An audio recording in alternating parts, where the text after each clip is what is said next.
नमस्कार,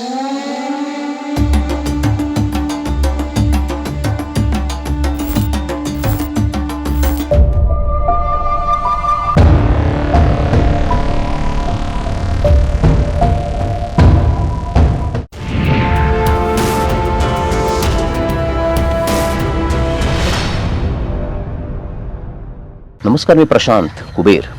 ABP माझाच्या वेबसाईटमध्ये आपलं सगळ्यांचं स्वागत.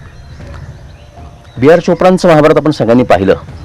त्याच्यामध्ये मला असं वाटतं शेवटच्या एपिसोडमध्ये एक सीन असा आहे, अश्वत्थामा पांडवांवरती ब्रह्मास्त्र सोडतो आणि मग त्याचं प्रत्युत्तर म्हणून श्रीकृष्ण अर्जुनाला सांगतो की तू पण ब्रह्मास्त्र सोड.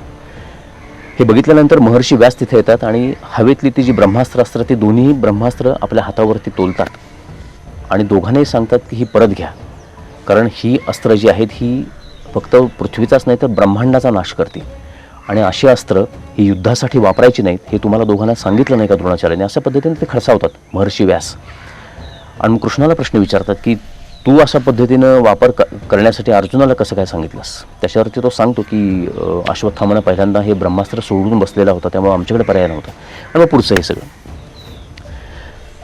हे उदाहरण द्यायचं कारण असं महाभारतातलं, कारण अशा शक्तींचा वापर, संहारक शक्तींचा वापर ज्या वेळेला नियंत्रितपणे केला जात नाही किंवा बेपर्वाईने केला जातो त्यावेळेला माणसाला कशा पद्धतीने त्याचे परिणाम भोगायला लागतात, हा संदेश महर्षी व्यास यांनी त्यावेळेला दिलेला आहे.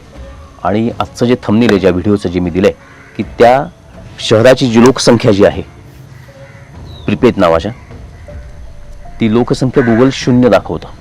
म्हणजे आज त्या शहरामध्ये कुणीही राहत नाही. आणि याचं कारण असं आहे की या शक्तींचा जो वापर आहे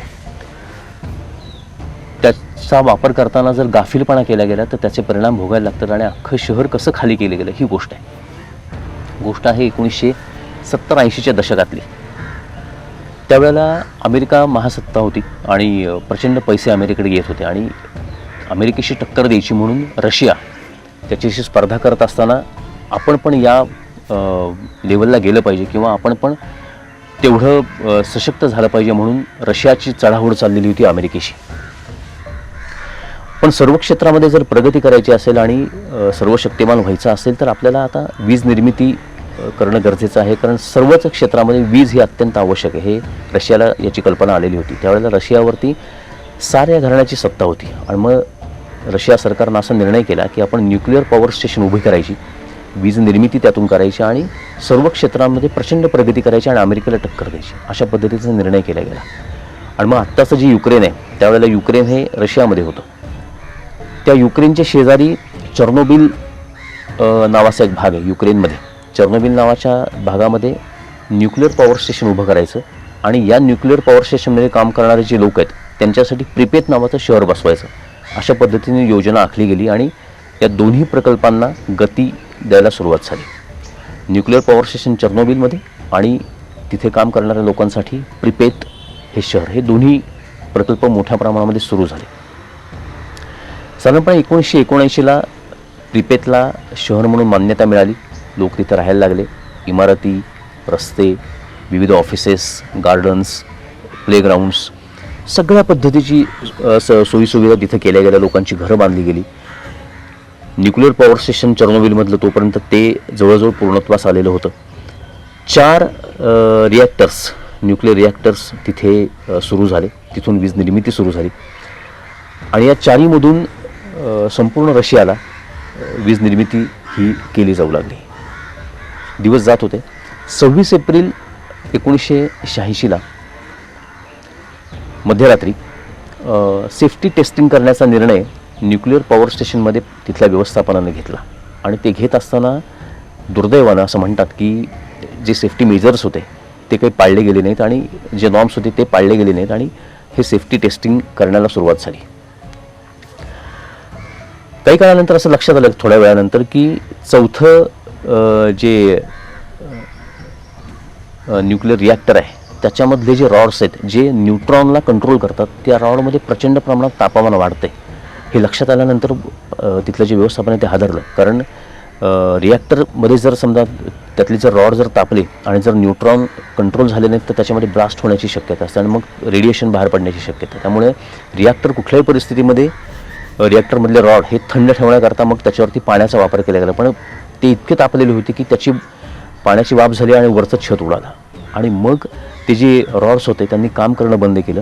न्यूट्रॉनचा जे नियंत्रण जे होतं ते सुटलं आणि एक प्रचंड मोठा ब्लास्ट या संपूर्ण पॉवर स्टेशनमध्ये 4थ्या रिॲक्टरमध्ये झाला, न्यूक्लिअर रिॲक्टरमध्ये. आणि तो ब्लास्ट इतका प्रचंड होता की प्रिपेतपर्यंत त्याचे हादरे बसले किंवा त्याचा आवाज ऐकू गेला. लोक बाहेर आले, बघायला लागले. आग डोंब उसळला होता त्या संपूर्ण पॉवर स्टेशनवरती. आगीच्या गाड्या धावायला सुरुवात झाली, आग विझवण्याचे प्रयत्न सुरू झाले. पण तोपर्यंत जे रेडिएशन जे होतं जवळजवळ असं म्हणतात की 8 टन रेडिएशन त्या ब्लास्टमधनं बाहेर पडलं. तिथे जे लोक होते ते तर इमिजिएट मृत्युमुखी पडले, पण ते जे रेडिएशन आहे ते हळूहळू पसरायला सुरुवात झाली. जे लोक लांबनं बघत होते प्रिपेतमधनं त्यांना या गोष्टीची काहीच कल्पना नव्हती की या ब्लास्टबरोबर रेडिएशन बाहेर पडतं आहे. जपानमध्ये जे हिरोशिमा नागासाकीवरती जे रेडिएशन ब्लास्ट नंतर जे होतं त्याच्यापेक्षा 400 पट जास्त रेडिएशन हे या ब्लास्ट नंतर बाहेर पडायला सुरुवात झाली. म्हणजे नुसतं रशियापुरतं मर्यादित त्याचा हे प्रादुर्भाव राहिला नाही तर युरोपमधले काही देश त्याच्यामुळे एफेक्ट झाले. आग विझवली गेली. तिथनं प्रिपेतमधनं ताबडतोब लोकांना तिथून हलवलं गेलं, सगळ्यांना बाहेर काढलं गेलं, अख्खं शहर रिकामं केलं गेलं. पण रेडिएशनचा जो काही हे होता, धोका जो होता तो हर क्षणाला वाढत होता आणि त्याचे परिणाम नंतर हळूहळू दिसायला लागले. तिथली झाडं, तिथले प्राणी, तिथली माणसं या सगळ्यांना नंतर प्रचंड भयावह अशा पद्धतीच्या रोगांना सामोरं जावं लागलं आणि त्याचे परिणाम हे दिसायला लागले. कॅन्सर किंवा विविध व्याधी यांना लोक तिथले त्रस्त व्हायला लागले. प्रिपेत शहर तर तोपर्यंत पूर्णपणे रिकामच केलं गेलं होतं. पण याचा जो रेडिएशनचा जो प्रादुर्भाव जो आहे किंवा त्याचे जे काही परिणाम आहेत ते इतके प्रचंड नंतर दिसायला लागले की याची जाणीव झाली की या गोष्टींचा वापर करत असताना आपण जर गलथानपणा केला तर आपल्याला कुठपर्यंत या सगळ्याची शिक्षा भोगायला लागेल. याचं एक उदाहरण म्हणून प्रिपेत शहर जे आज गुगल 0 दाखवतं याचं एक उत्तम उदाहरण म्हणजे प्रिपेत आहे. म्हणजे असं म्हणतात की इथून पुढच्या 20,000 वर्ष प्रिपेत शहरामध्ये कुणीही राहू शकणार नाही, कारण रेडिएशन इतकं हाय आहे. त्याच्यानंतर झालेल्या प्रत्येक टेस्टिंगमध्ये प्रचंड प्रमाणामध्ये रेडिएशन अजूनही तशाच पद्धतीनं आहे हे प्रत्येक तपासण्यांमध्ये दिसलं. त्यामुळे इथून पुढच्या 20,000 वर्ष प्रिपेतमध्ये कुणीही जाऊ शकणार नाही किंवा तिथे राहू शकणार नाही कायमचं. ॲक्च्युअल जिथे ब्लास्ट झाला, जिथे रिॲक्टर्स होते तिथे तर असं म्हणतात की त्याच्यानंतर तिथे माती टाकली गेली मोठ्या प्रमाणामध्ये, त्याच्यानंतर काही कॉन्क्रीटचं आवरण केलं गेलं, छत त्याच्यावरती केलं गेलं. पण तिथलं जे रेडिएशन आहे ॲक्च्युअल तिथे जर 1 तास माणूस उभा राहिला तर त्याचा मृत्यू होऊ शकतो. इतकी भयानक अवस्था त्या रिॲक्टर्सच्या जागेवरती आहे. म्हणजे तुम्ही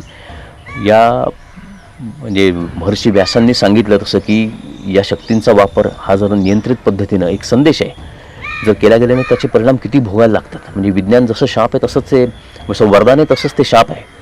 याचं एक उत्तम उदाहरण प्रिपेत आहे. आज प्रिपेत शहरामध्ये तुम्ही जर गेलात कधी रशियाला गेलात तर प्रिपेतचे काही फोटोज तिथल्या लोकांनी काढले ते आवर्जून बघा.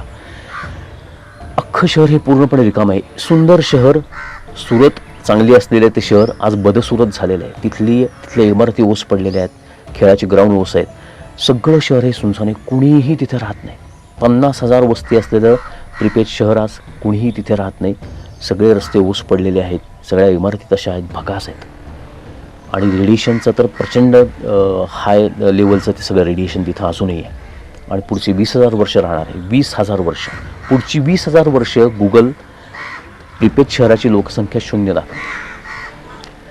म्हणजे मला मनात असं येतं की गुगल हे लोकसंख्या 0 दाखवत नाही आहे, तर विज्ञान तुम्हाला सांगतं आहे की जर तुम्ही माझा वापर हा गैरपद्धतीने केला किंवा योग्य पद्धतीने केला नाही किंवा त्याच्यामध्ये गाफील राहिलात तर मी तुम्हाला परत एकदा शून्यात नेऊन ठेवेन. हा संदेश विज्ञान देते त्या माध्यमातून. त्यामुळे प्रिपेत शहरासारखी अवस्था ही कुठल्याही परत शहराची होऊ नये किंवा या सगळ्या गोष्टींचा वापर करताना माणसानं अतिशय काळजीपूर्वक या सगळ्या गोष्टीचा वापर करावा हा संदेश संदेश देण्यासाठीच ही कदाचित घटना घडली असावी. आणि एक भयंकर घटना तर मला असं एक वेगळी गोष्ट की ज्या शहराची लोकसंख्या आज गुगलसुद्धा 0 दाखवतं, अशी एक वेगळी गोष्ट आज मी तुम्हाला सांगितली की जगात घटना घडतात आणि त्याचे परिणाम कसे सगळ्यांना भोगायला लागतात, निसर्गाला भोगायला लागतात, सगळी हानी होते. अशी एक गोष्ट, वेगळी गोष्ट आज तुम्हाला सांगितली. गोष्ट कशी वाटली सांगा, कमेंट करा, जास्तीत जास्त लोकांना फॉरवर्ड करा. थँक्यू. एबीपी माझा, उघडा डोळे बघा नीट.